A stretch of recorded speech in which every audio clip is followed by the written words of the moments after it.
D'où viennent les Juifs d'Europe de l'Est? Sont-ils des descendants d'Hébreux exilés de force d'Israël ou des convertis? Cette question, qui vous paraît peut-être anecdotique, est pourtant au cœur de controverses acharnées entre historiens israéliens. Et si je vous dis que les Khazars, un brave peuple de cavaliers nomades du Moyen-Âge, a peut-être la réponse? Donc cette vidéo qui s'appelle l'Empire Khazar, les origines du peuple juif, point d'interrogation. C'est une vidéo qu'on a eu envie de traiter, donc il faut le préciser, en 2021. Elle est sortie en 2022. Donc évidemment, c'est totalement avant les événements de l'année dernière en Israël.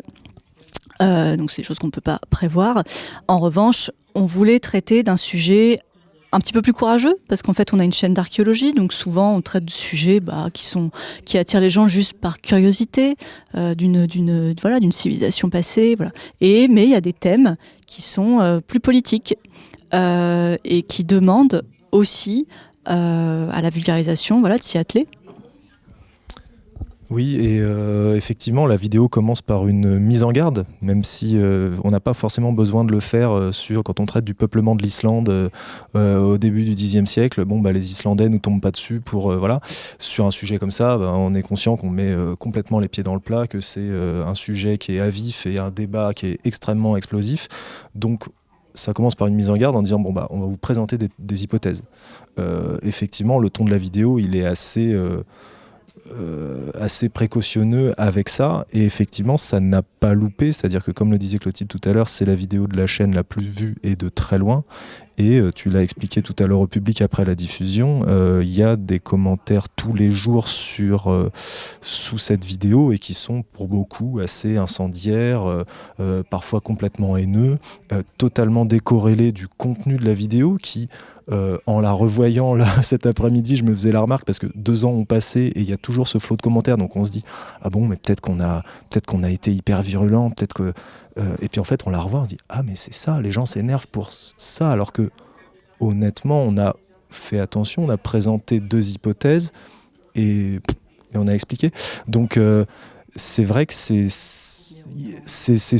et en fait c'est presque c'était le fond aussi de la conclusion de la vidéo, c'est ça. Le débat est tellement vicié par la politique que en fait parler sereinement d'un peuple du Moyen-Âge qui s'est converti ou non à la religion juive, même ça, ce qui paraît assez anecdotique, des mecs du sud de la plaine russe au Moyen-Âge qui se convertissent, même parler de ça, c'est pas possible en fait. L'historiographie dominante en Israël établit que tous les Juifs d'Europe et du bassin méditerranéen sont des descendants des Hébreux, le peuple antique qui a fondé la religion juive. Subissant différentes invasions, ils auraient été exilés de force par des conquérants successifs, en particulier l'empereur romain Titus. Cet empereur a fait détruire le second temple de Jérusalem en 70 après Jésus-Christ suite à une grande révolte, et aurait, pour marquer son triomphe, réduit en esclavage tous les Hébreux. Vendus et dispersés dans tout l'Empire, ils auraient toutefois conservé une identité commune, faisant d'eux un peuple juif en exil, une diaspora. Car le dogme juif orthodoxe n'envisage pas que des populations aient pu se convertir au judaïsme. Contrairement au christianisme ou à l'islam, qui se veulent des religions universelles et cherchent à se répandre, le message du judaïsme ne s'adresse normalement qu'aux Hébreux et leurs descendants. Le Dieu unique est censé avoir fait une alliance avec eux et leur avoir promis une terre en échange de leur fidélité. Selon ce principe, seuls les descendants des Hébreux peuvent donc pratiquer la religion juive et revendiquer leur terre. Tous les Juifs du monde seraient donc un seul et même peuple. Et donc c'est pas non plus cette façon de vulgariser qui provoque justement ce genre de furie sur les commentaires. Quand la vidéo s'est terminée, c'est vrai qu'on a passé les questions portaient beaucoup sur le fait de montrer son visage, est-ce que et donc de parler comme ça à la caméra et de pas se planquer derrière des images d'illustration. Moi, j'entends ça, en fait. Est-ce que oui, il y aurait eu... en fait, c'est l'enjeu de la vulgarisation. Est-ce que moi, j'estime que oui, montrer mon visage, ou montrer un visage, ça a une utilité en termes de vulgarisation, notamment auprès d'un public plus jeune, qui ne regarde pas, justement, du documentaire voix off, peut-être pour une certaine raison, un certain manque d'identification. Donc voilà, ça je pense que c'est très important. Et puis pour la question de la simplification, moi je pense pas, parce que en fait cette furie elle vient aussi de récits qui sont extrêmement simplifiés, voire très simplistes. Donc on peut avoir des critiques qui disent vous avez trop simplifié, en fait c'est plus complexe, mais ça à la rigueur moi je les accepte, parce que oui c'était le projet en fait, c'était de le rendre accessible, donc nous on est sur la ligne de crête de rendre accessible, mais pas que ce soit simpliste. Donc parfois peut-être qu'on se plante un peu et que pour certains on est trop simpliste, ou que pour certains nous disent oh bah c'était trop compliqué, j'ai rien compris. Donc là peut-être que notre curseur il est pas bon, et puis il est aussi subjectif en fonction des personnes. Mais je pense pas que ce soit cette simplification qui soit la cause de toute cette furie en commentaire, parce que sinon on n'aurait pas des insultes, mais on aurait des pavés avec des sources et, et des citations et de la matière. Or bon bah, c'est pas ce qui est généralisé forcément dans les sections de la section commentaires, et des gens qui emploient des mots pas très agréables. Les Khazars sont un peuple turco-mongol d'Asie centrale qui migre au sud du Caucase vers le 5e siècle de notre ère. Ils étendent au 7e siècle leur influence au nord des montagnes, sur tout l'espace entre la mer Noire et la mer Caspienne, dans le sud de la Russie actuelle. Plus qu'un État sédentaire et centralisé, l'Empire khazar, c'est plutôt un pouvoir qui contrôle une partie des routes de la soie et qui prélève une part des richesses transitant par son territoire. Les Khazars apportent aussi à ce commerce leur savoir-faire, notamment dans la production de fourrures ou la capture d'esclaves. Une nébuleuse de peuples soumis plus ou moins sédentaires leur paye tribut et se range ainsi sous la protection des cavaliers khazars. Jusque-là, rien de bien exceptionnel, Des dizaines d'autres royaumes de ce genre ont vu le jour en Eurasie durant ces 3 derniers millénaires. Seulement les Khazars, au 8e siècle, contrairement à tous les autres, adoptent le judaïsme comme religion d'État. Vers 740, c'est le roi khazar Boulan qui se convertit le premier au judaïsme. Boulan aurait, dit-on, convié les représentants des 3 grands monothéismes à sa cour pour faire son choix et trancher en faveur de la plus ancienne et donc plus respectable des 3 religions, le judaïsme. Cet aspect du droit à l'image. Donc vous aviez même expliqué durant le Q&A que voilà, vous utilisez beaucoup plus votre visage, justement, au lieu de certaines images d'archives et tout, quoi. Pouvez-vous parler un peu de la difficulté de ce que c'est, justement? Alors oui, c'est difficile, on est vite limité pour utiliser des images notamment produites par des chaînes de télé ou d'infos, et c'est normal. Et donc la vidéo qu'on a diffusée aujourd'hui, elle a été diffusée en 2022, donc elle a été produite en 2021, et à cette époque-là, la chaîne avait un petit peu moins de moyens et de capacité de création. Aujourd'hui, donc pour pallier, et puis aussi pour qu'il y ait une autre esthétique, on fait appel à un illustrateur qui crée des illustrations pour finalement remplacer des images, remplacer des photographies. Moi en plus, ça me plaît plus comme travail, notamment on peut se le permettre avec l'archéologie, puisqu'on parle de sujets, de vestiges qui ont disparu, ou qui sont partiels, ou endommagés, ou abandonnés. Eh bien, on reconstitue des ruines. Et donc, ça fait travailler l'imaginaire.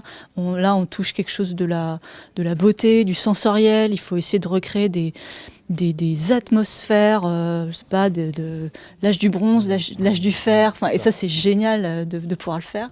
Oui, c'est une discipline, l'archéologie et l'histoire, qui fait beaucoup appel à l'imaginaire, et souvent on se spécialise parce qu'on a des images de quelque chose, qu'on a envie de travailler un sujet qui fait écho, où on a, je sais pas, un paysage, des objets, des choses comme ça. Donc c'est vrai que depuis plusieurs années, on a la chance de pouvoir travailler avec des illustrateurs qui font un super travail, que ce soit sur une série sur la mythologie ou sur des choses beaucoup plus archéologiques.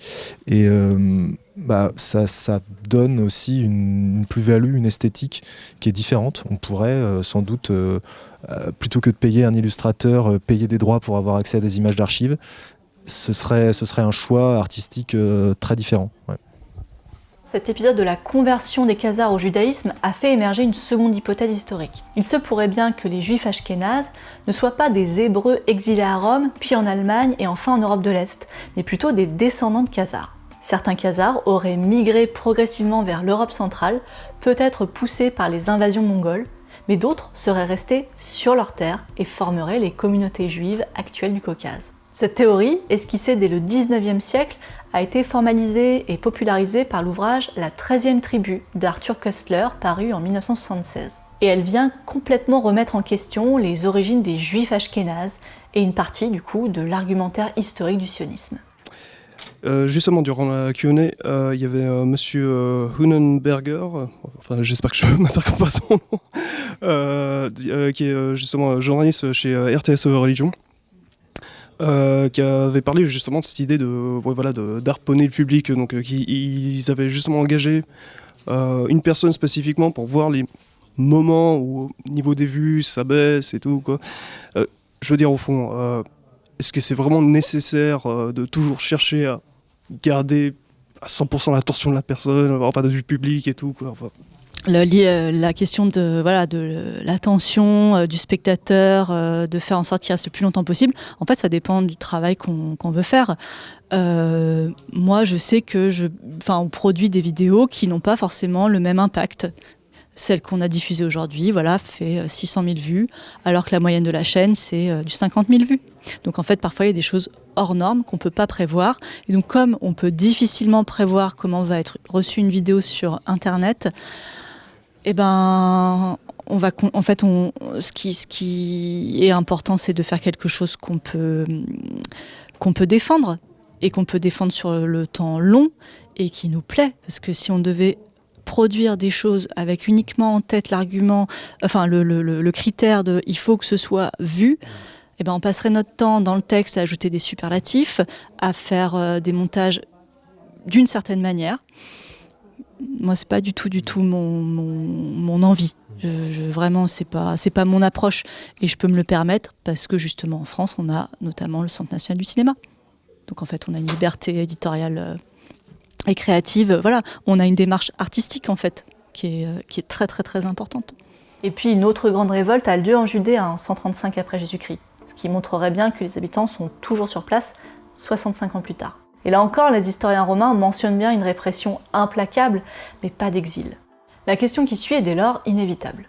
Si la Judée ne s'est jamais vidée de ses habitants, qu'est devenue la majorité des Hébreux qui seraient toujours restés sur ces terres? Shlomo Sand estime que l'immense majorité d'entre eux s'est lentement convertie à l'islam. Les conquérants musulmans appliquaient en effet un impôt aux gens du livre, les dhimmis, c'est-à-dire aux pratiquants des autres religions monothéistes. Cet impôt avait un double effet sur ceux qui le payaient. Il leur faisait reconnaître la supériorité du pouvoir musulman et les incitait à embrasser l'islam pour ne plus le payer. On le sait, les incitations financières sont souvent plus efficaces que les interdictions catégoriques.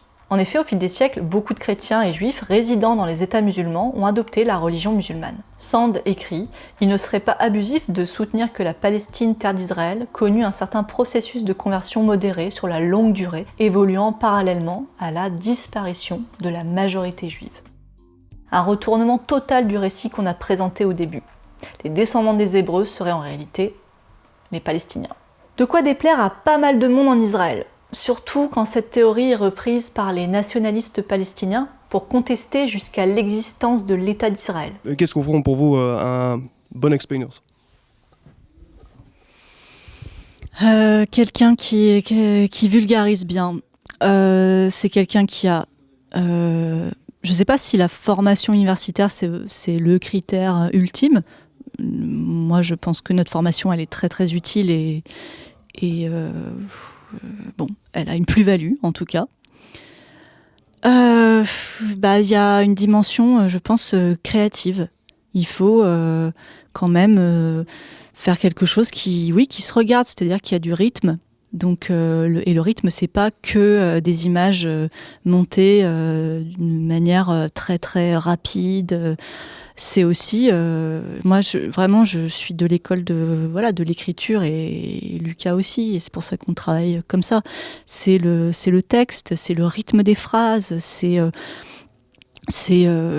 faut un texte qui est bien écrit, il se retient.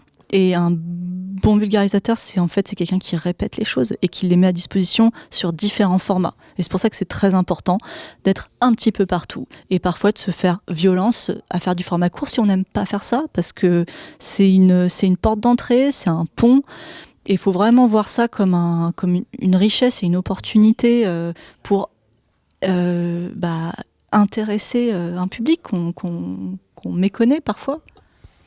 Et moi, je rajouterais la sincérité de la démarche. Je pense que les gens qui ont pu présenter des vidéos et nous, ce qui nous rapproche sans doute, c'est qu'on a envie de les expliquer du mieux possible. Et voilà, l'intention qui est derrière.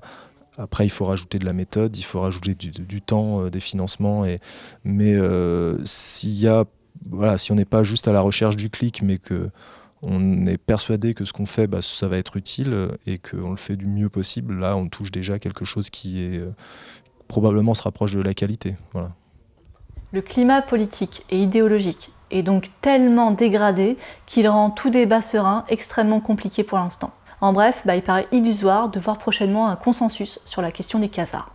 Mais peut-être que c'est pas si important après tout. Peu importe ce qu'ont fait les Khazars il y a 1000 ans. Aujourd'hui, les peuples israéliens et palestiniens doivent cohabiter. La majorité d'entre eux d'ailleurs ne demandent que ça. Peut-être qu'il faut rappeler aux nationalistes des deux bords à ne pas prendre l'histoire trop au sérieux et leur mémorer ce que disait Ernest Renan dans une conférence à la Sorbonne en 1882. L'oubli et même l'erreur historique sont un facteur essentiel de la création d'une nation.